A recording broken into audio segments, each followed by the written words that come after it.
Karena kita mempunyai banyak saksi, bagaikan awan yang mengelilingi kita, marilah kita menanggalkan semua beban dan dosa yang begitu merintangi kita, dan berlomba dengan tekun dalam perlombaan yang diwajibkan bagi kita. Marilah kita melakukannya dengan mata yang tertuju kepada Yesus, yang memimpin kita dalam iman, dan yang membawa iman kita itu kepada kesempurnaan, yang dengan mengabaikan kehinaan, tekun memikul salib, ganti sukacita yang disediakan bagi Dia, yang sekarang duduk di sebelah kanan tahta Allah. Ingatlah selalu akan Dia, yang tekun menanggung bantahan yang sehebat itu terhadap dirinya, dari pihak orang-orang berdosa, supaya jangan kamu menjadi lemah dan putus asa. Dalam pergumulan kamu melawan dosa, kamu belum sampai mencucurkan darah. Dan sudah lupakah kamu akan nasihat yang berbicara kepada kamu seperti kepada anak-anak? Hai anakku, janganlah anggap enteng didikan Tuhan, dan janganlah putus asa apabila engkau diperingatkannya. Karena Tuhan menghajar orang yang dikasihinya, dan Ia menyesah orang yang diakuinya sebagai anak. Jika kamu harus menanggung ganjaran, Allah memperlakukan kamu seperti anak.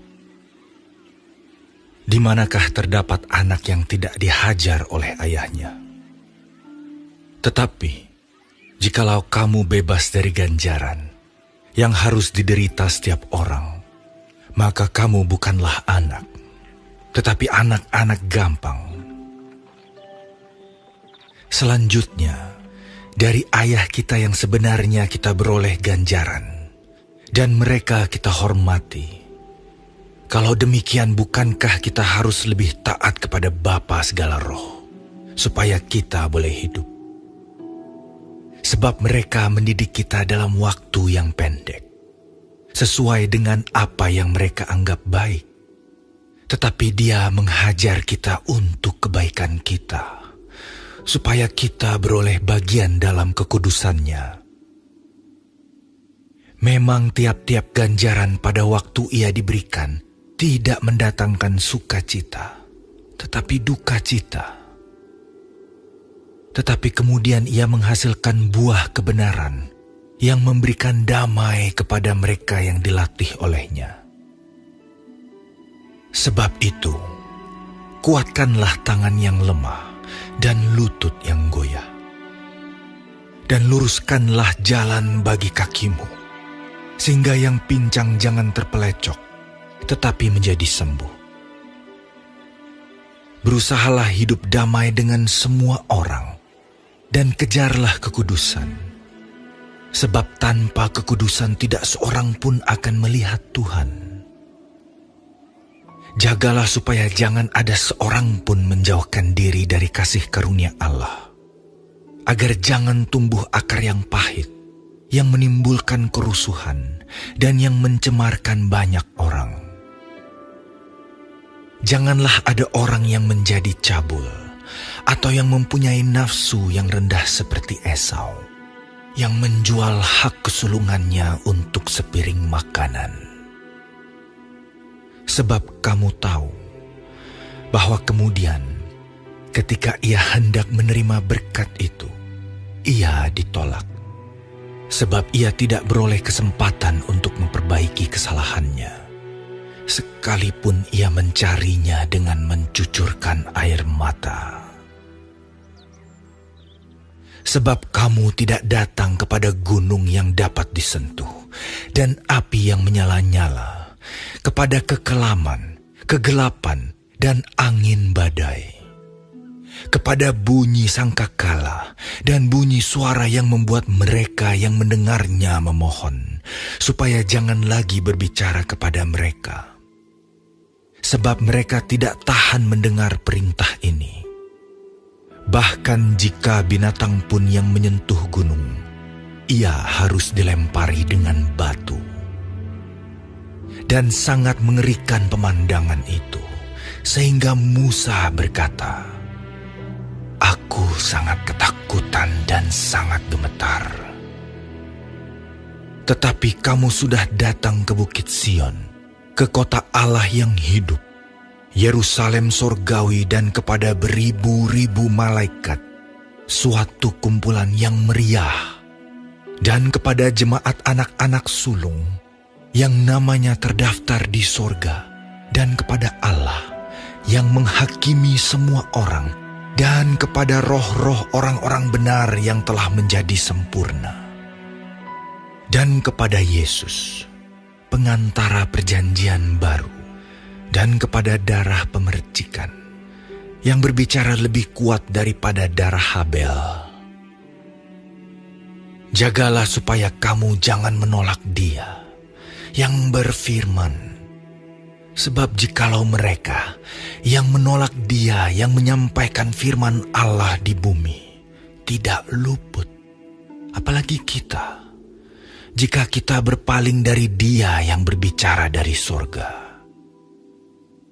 Waktu itu suaranya menggoncangkan bumi, tetapi sekarang Ia memberikan janji, "Satu kali lagi aku akan menggoncangkan bukan hanya bumi saja, melainkan langit juga."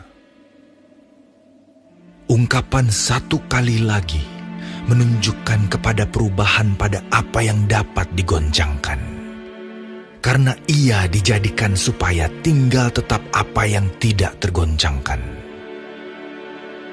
Jadi, karena kita menerima kerajaan yang tidak tergoncangkan, marilah kita mengucap syukur dan beribadah kepada Allah menurut cara yang berkenan kepadanya, dengan hormat dan takut. Sebab Allah kita adalah api yang menghanguskan.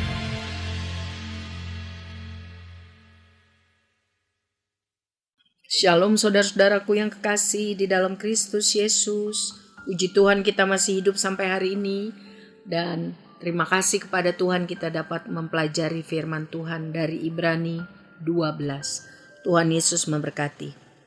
Ayat 1, karena kita mempunyai banyak saksi bagaikan awan yang mengelilingi kita, marilah kita menanggalkan semua beban dan dosa yang begitu merintangi kita, dan berlomba dengan tekun dalam perlombaan yang diwajibkan bagi kita.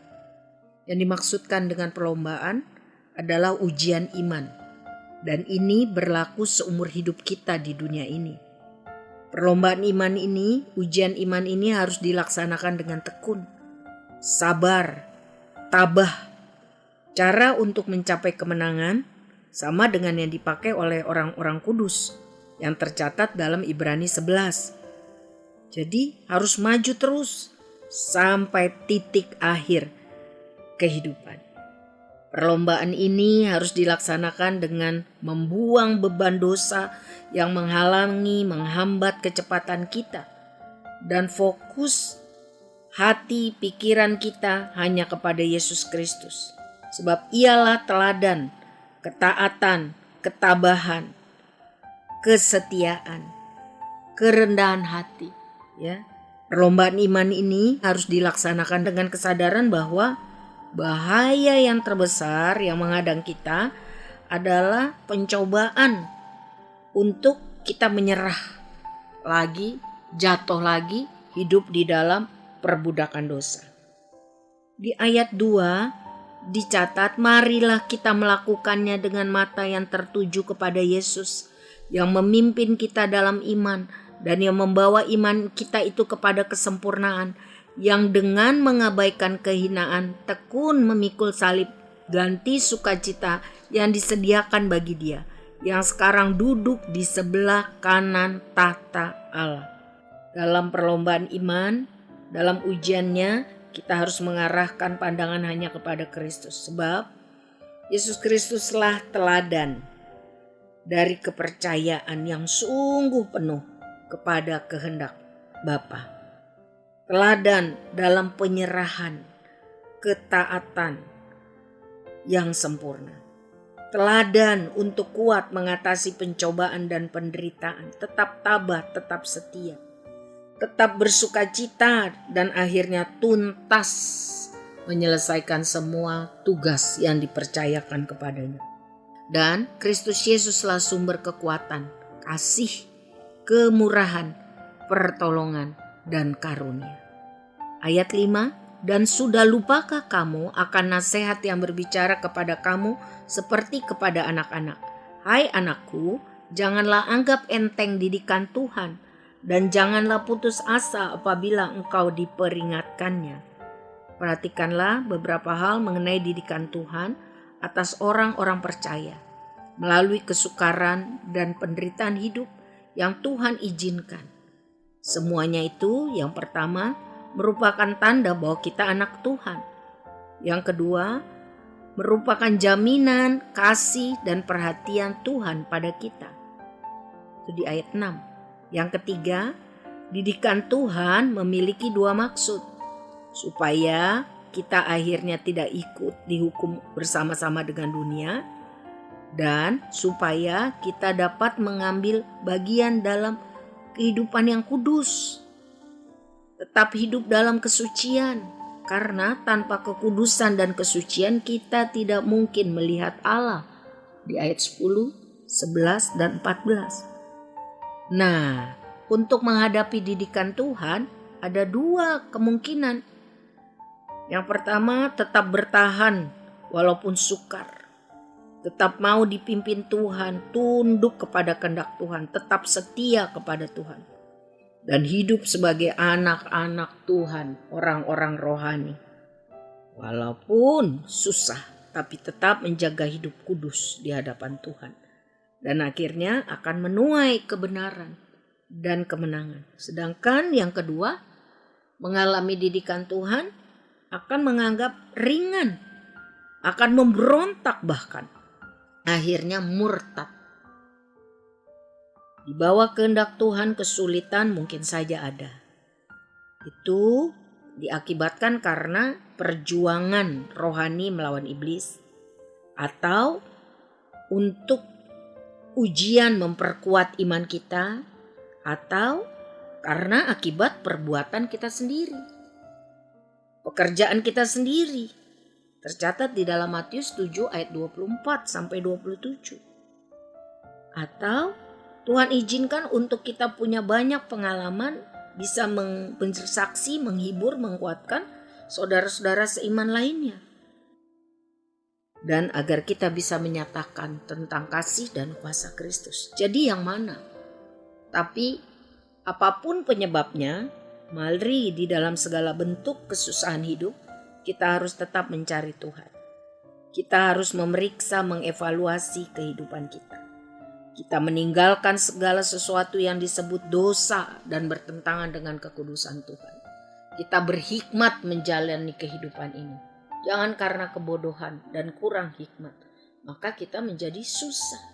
Dan mari kita fokus kepada kasih dan kuasa Tuhan. Saudara-saudara, ayat 14. Berusahalah hidup damai dengan semua orang dan kejarlah kekudusan. Sebab tanpa kekudusan tidak seorang pun akan melihat Tuhan. Menjadi kudus berarti terpisah dari dosa dan hidup dikhususkan bagi Tuhan. Artinya tambah hari hidup tambah dekat sama Tuhan. Bahkan tambah hari tambah serupa seperti Tuhan. Selalu haus lapar mencari kehadiran Tuhan. Selalu berusaha hidup dalam kebenaran. Selalu menjaga persekutuan yang akrab dengan Tuhan dengan sepenuh hati. Kekudusan seharusnya adalah prioritas bagi para pengikut Kristus. Sebab tanpa kekudusan tidak seorang pun berkenan kepadanya. Kekudusan adalah maksud Tuhan bagi umatnya ketika Ia merencanakan keselamatan bagi mereka yang ada hanya di dalam Kristus Yesus Tuhan kita.